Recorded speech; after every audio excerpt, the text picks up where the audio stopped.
ذوالقرنین قرآن میں ان کا واقعہ ہے. حضرت ذوالقرنین تو کوئی پروفٹ نہیں ہے, he was a king, he was a just king. اب یاجوج ماجوج کے خلاف جو انہوں نے دیوار کو تعمیر کیا ہے, وی ڈونٹ ایون نو کہ وہ دیوار کیسی تھی, کہاں پہ ہے, اور کیا وہ اس دنیا کی ڈائمینشن ہے یا انٹر ڈائمینشنل کوئی معاملہ ہے جس کو انہوں نے روکا ہوا ہے. وہ کام تو اللہ تعالیٰ نے ان سے کروایا. تو قدرت کا, اللہ کی قدرت کا جب خارق عادت کے لیول پر کسی نان نبی سے اظہار ہوتا ہے وہ کرامت, تو اس کو کرامت کہتے ہیں. بات کریں گے پاکستان کے اسلامی اور روحانی پہلوؤں کی. ناظرین, گزشتہ سیگمنٹ میں ہم نے ان جھوٹی اور گستاخانہ روایات کا تفصیلی جواب دیا تھا جنہیں غلط طور پر اولیاء کرام سے منسوب کیا جاتا ہے. اسی سلسلے کو آگے بڑھاتے ہوئے آج بات کریں گے اولیاء کرام سے ظاہر ہونے والی کرامات, اور جن پر اتفاق امت ہونے کے باوجود چند حلقوں کی جانب سے تنقید کا سلسلہ جاری رہتا ہے. کرامت کی تعریف اور حقیقت کیا ہے, معجزے اور کرامت میں کیا فرق ہے, اور کیا بطور مسلمان کرامت کا انکار کیا جا سکتا ہے, ان تمام پہلوؤں پر گفتگو کریں گے ہم. بالکل, ہمارے گیسٹ ہمارے ساتھ موجود ہیں, ریسرچ اسکالر ہیں سید فہد علی کاظمی صاحب. ویلکم کرتے ہیں فہد صاحب, کیا بات کریں گے آج؟ تھینکس اے لاٹ جی, بہت ہی اہم موضوع اور اہم سوالات آپ نے انٹرو میں ہی اٹھا دیے الحمدللہ. میں آغاز میں ایک بات کہنا چاہوں گا. پہلے تو میں آپ کو, آپ کے پلیٹ فارم کو مبارکباد پیش کرنا چاہتا ہوں. اللہ رب العزت نے اس پرفتن دور کے اندر ہمیں یہ رسپانسبلٹی اور اعزاز بخشا کہ ہم جو سب سے بڑے غلامان رسول تھے ان کا دفاع کر رہے ہیں الحمدللہ. واہ, جنہوں نے سرکار دو عالم صلی اللہ علیہ وآلہ وسلم کے کلمے کو بلند کیا, اور from north to south, from east to west, ان ہستیوں کی کنٹریبیوشن ہے. یہ اللہ تعالیٰ کا ہم جتنا بھی اس پر شکر گزار ہوں اتنا ہی کم ہے. اور یہ بھی اللہ تعالیٰ کا عجیب نظام ہے, جب بھی کوئی ابراہا کا لشکر ہاتھی لے کر آتا ہے تو چھوٹے چھوٹے ابابیل کو اللہ تعالیٰ متعین کرتا ہے. تو یہ اللہ کا عجیب نظام ہے. نمرود بڑے بڑے ہوتے ہیں لیکن بہت چھوٹی سی کوئی اللہ کی مخلوق جو ہے نمرودوں کا خاتمہ کر دیتی ہے. تو ہمارے ملک پاکستان میں جو فکری نمرودیت پھیل رہی تھی, ایک رونت سے بھری ہوئی, غرور اور تکبر سے بھری ہوئی, اور ہمارے اسلاف کو ٹارگٹ کیا جا رہا تھا, اللہ کے فضل و کرم سے اس پلیٹ فارم کے ذریعے ہم نے بڑے ایجوکیٹڈ انداز میں, ریشنل انداز میں ان کے سوالات کو اینالائز کرنے کی کوشش کی الحمدللہ. اور میں آغاز میں یہ بھی کہنا چاہتا ہوں کہ ہمارے اسکالرس کو نا نرم انداز میں اچھے طریقے سے گفتگو کر, اور یہ میں اپنے آپ کو بھی بائی دا وے کہہ رہا ہوں, ایٹ ٹائمز میں بھی بڑا پیشنیٹ اور لاؤڈ ہو جاتا ہوں, لیکن یہ دیکھیں نا آپ چار بندوں کے ساتھ بیٹھے ہوئے اور ایک دم آپ جی اوے بابے تو شاہی کوئی نہیں, میں تو تہاڈے بابیاں نوں نہیں چھڈاں گا, میں تے اے کر دیاں گا. بھئی آپ ایک اسکالر ہیں, آپ کلیم کرتے ہیں کہ آپ پڑھے لکھے ہیں, تو کم از کم لگے تو صحیح کہ آپ کسی تہذیب والے ٹریڈیشن کو آپ فالو کرتے ہیں. تو عاجزی کے ساتھ اگر آپ کو کوئی اعتراض بھی ہے, کوئی آپ کے سوالات ہیں, تو آپ آرام سے ان کو ایڈوانس کریں, ہم آرام سے اس کا جواب دیں گے. مگر یہ جو گالم گلوچ کانفلکٹ کے اوپر آئی بالز کو کیچ کرنے کے لیے ہم نے یہ جو ایک پورا ایک نظام کھڑا کیا ہوا ہے, میرا خیال ہے یہ جہلم کی عالمی عدالت بھی یہی ہے اصل میں, یہ یہاں پر بھی وہی کچھ ہوتا ہے. کاظمی صاحب, وہ تو ایک الگ معاملہ ہے, اس کے علاوہ بھی کئی ایسے لوگ ہیں, جتنے لوگ بھی ہیں جو ماڈرن سائنس پہ most of the time blue کرتے ہیں, ان کے لیے معجزہ یا کرامت جو ہے وہ بڑا ہی ایک یوٹوپین کانسیپٹ ہے. معجزہ اور کرامت میں بالکل ہم واپس آ رہے ہیں. پچھلی ویڈیو پہ کامنٹس تھے, لوگ آپ کو بہت دعائیں دے رہے تھے کہ آپ نے بہت زبردست کام کیا, الحمدللہ یہ چینل کو بھی بہت دعا دے رہے تھے کہ آپ نے کام شروع کیا. پلیٹ فارم کی وہ الحمدللہ برکت ہے. ایک بات میں کرامت اور معجزے پہ آنے سے پہلے, یہ میرے پاس ایک کتاب ہے, یونیورسٹی آف لیڈس کی چھپی ہوئی کتاب ہے, صوفیز اینڈ اینٹی صوفیز. یہ الزبتھ سرے بہت بڑی پروفیسر ہیں, یہ یونیورسٹی آف لیڈس کے اندر انہوں نے کام کیا ہے.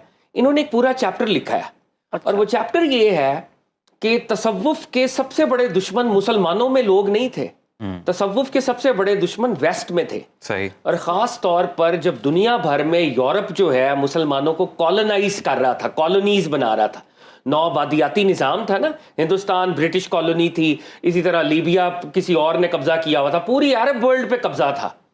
تو انہوں نے کہا کہ مسلمانوں کا وہ کون سا ادارہ ہے جو سب سے زیادہ پروڈکٹیو ہے, تو انہوں نے کہا یہ صوفیوں کا ادارہ ہے. ان کے روٹس جو ہیں عوام کے اندر ہے, اور یہ اللہ اور اس کے رسول صلی اللہ علیہ وآلہ وسلم کی محبت جو ہے انہوں نے انسانوں کے قلوب میں ڈالی ہوئی ہے. انہوں نے کہا ان سے جب تک ہم جان نہیں نہ چھڑائیں گے, ہم تب تک ان کو کالونائز نہیں کر سکتے. صحیح. ان کو کنٹروورشل کرو. تو انہوں نے ایسے مدارس کھڑے کیے, ایسے اسکالرس کھڑے کیے جنہوں نے تصوف کی خوبصورت ٹریڈیشن کو کنٹروورشل کیا, اور عام لوگ تو اتنی کتابیں نہیں پڑھتے, عام لوگوں کا تو آپ کو پتہ ہے لمیٹڈ سا ایک سکوپ ہوتا ہے, تو وہ اس لمیٹڈ سکوپ کے اندر وہ نہیں سمجھ سکے کہ ان کے ساتھ ہوا کیا ہے. تو بنیادی طور پہ ایک سوچی سمجھی سازش کے تحت پچھلے 150-200 سال سے صوفیوں کو ٹارگٹ کیا جا رہا ہے. ویسے کاظم صاحب یہ تو کسی دن پراپر یہ بھی بتانا چاہیے صوفی ازم ہے کیا ایکچولی میں. بالکل, میں نے آپ کے ساتھ بڑی اور طرح کی رسومات منسوب ہیں. وہ میں نے حدیث جبریل یہاں پہ کوٹ کر کے علم الاحسان بتایا تھا, ہم ایک دن اس پہ دوبارہ بات کر لیں گے تاکہ لوگوں کو. جی, اب جو کرامات کی بات ہے اس بات کو انڈرسٹینڈ کریں کہ اس کائنات کے اندر اللہ رب العزت کی قدرت جو ہے وہ کار فرما ہے, اور روٹین کے کچھ لاز جو ہیں وہ چل رہے ہیں. جب اللہ رب العزت چاہتے ہیں تو اپنے کسی پیارے سے ان لاز کو ٹیمپریرلی وہ آلٹر کرتے ہیں اور ایک نئی سٹیٹ آف افیئر سامنے آتی ہے. وہ جو اللہ کے قوانین میں وقتی طور پہ یا روٹین میں وقتی طور پہ جو تبدیلی ہوتی ہے اور ایک نئی سچویشن ہمارے سامنے آتی ہے, اس کو ہم اپنی زبان میں کہتے ہیں خارق عادت. یعنی جو پہلے عادتاً چیزیں ہو رہی تھیں وہ عادتیں جو ہیں وہ چینج ہو گئی ہیں. اگر وہ خارق عادت نبی علیہ السلام کے ہاتھ سے ہو تو وہ معجزہ ہے, اور اگر کسی ولی کے ہاتھ پر ہو تو وہ کرامت ہے. اس کی مثالیں ہمیں سب سے پہلے تو قرآن سے ہی ملتی ہیں. حضرت سلیمان علیہ السلام اللہ کے نبی ہیں, میں صرف اشارہ کر رہا ہوں, قرآن کے اندر یہ نیریٹو موجود ہے. انہوں نے کہا ملکہ سبا کا تخت کون لائے گا. جی جی جی, ان کا وزیر نبی نہیں ہے, آصف بن برقیہ. اللہ کہتے ہیں کہ ان کے پاس جو ہے وہ کتاب میں سے کچھ علم تھا, لیکن ان کی تو, اور انہوں نے کہا کہ میں پلک جھپکنے سے پہلے اس تخت کو حاضر کر دوں. لیکن کہا جاتا ہے کہ وہ تو جنات تھے. جی, جنات, اس کے اوپر بھی ڈیبیٹ ہے, اس کے اوپر بھی ڈیبیٹ ہے, لیکن ایک بات ہے کہ وہ نبی نہیں تھے. وہ نبی نہیں تھے, وہ جن ہو یا انسان ہو, وہ نان نبی سے جو بھی ایک مسٹیریس بات ہوگی وہ میریکل ہی ہوگا, وہ کرامت ہی ہوگی. ایک جن نے بولا تھا کہ اتنی دیر میں افریت, اس کے اوپر ملٹیپل ورژنز ہیں, لیکن اس میں پرنسپلڈ بات پہلے سمجھ لینا. پرنسپلڈ بات یہ ہے کہ نبی کے علاوہ جب بھی کوئی نان نبی کام کرے گا وہ کرامت ہوگی. ٹھیک ہے, اصحاب کہف 300 سال سوتے رہے, اللہ کی قدرت ہے نا. Were they prophets? No, they were saints. They were good guys. وہ اچھے لوگ تھے جو اللہ کے لیے کنارہ کش ہو گئے, تنہائی جنہوں نے اختیار کر لی. یہ کرامت ہے. 300 یہ قرآن کے اندر موجود ہے. جناب خضر علیہ السلام کے اوپر بھی قول ہے, کچھ لوگ انہیں اللہ کا ولی کہتے ہیں, کچھ اللہ کا نبی کہتے ہیں, مگر having said that, حضرت موسیٰ اور حضرت خضر کا جو ڈائلاگ ہے, فضیلت تو حضرت موسیٰ علیہ السلام کو ہے, مگر وہاں پر وہ جو ایک میراکلس معاملہ کون کر رہا ہے, حضرت خضر کر رہے ہیں وہاں پہ. آپ اسی طرح اسلامک لٹریچر کے اندر بہت سی ایگزامپلز ہیں. حضرت ذوالقرنین, قرآن میں ان کا واقعہ ہے. حضرت ذوالقرنین تو کوئی پروفٹ نہیں ہے, he was a king, he was a just king. اب یاجوج ماجوج کے خلاف جو انہوں نے دیوار کو تعمیر کیا ہے, we don't even know کہ وہ دیوار کیسی تھی, کہاں پہ ہے, اور کیا وہ اس دنیا کی ڈائمینشن ہے یا انٹر ڈائمینشنل کوئی معاملہ ہے جس کو انہوں نے روکا ہوا ہے. وہ کام تو اللہ تعالیٰ نے ان سے کروایا. تو قدرت کا, اللہ کی قدرت کا جب خارق عادت کے لیول پر کسی نان نبی سے اظہار ہوتا ہے وہ کرامت, تو اس کو کرامت کہتے ہیں. اور کرامت پر ایمان جو ہے, قرآن کی میں نے آپ کے سامنے نصوص رکھ دیں, قرآن کے اندر اس کے اشارات موجود ہیں. حضرت عمر فاروق رضی اللہ تعالیٰ عنہ, وار ہو رہی ہے, وہ مدینے کے اندر موجود ہے. ایک صحابی جو ہیں وہ معاذ جنگ پر ہیں اور وہ مدینے سے کہہ رہے ہیں یا ساریہ تو جبل, ساریہ پیچھے دیکھو, پہاڑ کی طرف دیکھو, پیچھے سے حملہ ہو رہا تھا. اور وہ جب بعد میں واپس آئے انہوں نے کہا میں نے ایک آواز سنی تھی. تو یہ حضرت عمر فاروق رضی اللہ تعالیٰ عنہ سے بھی اس کا صدور ہوا ہے. دریائے نیل کو خط لکھا گیا حضرت فاروق اعظم کی جانب سے, وہ خط کو دریائے نیل میں پھینکا گیا, پانی نہیں چلتا تھا, وہ ایک پرانی ٹریڈیشن تھی, جس ٹریڈیشن کا خاتمہ کیا اس خط کو لکھ کے, ہی روٹ ٹو نائل. اب مسئلہ یہ ہے کہ ہمارے وہ اسکالرز جو کرامات کا انکار کرتے ہیں وہ ان باتوں کو اپنی جرا کے ساتھ کہہ دیتے ہیں کہ یہ ضعیف ہے, حالانکہ یہ ہمارے لٹریچر کے اندر موجود ہے, ہماری مسلم ہسٹری کے اندر موجود ہے.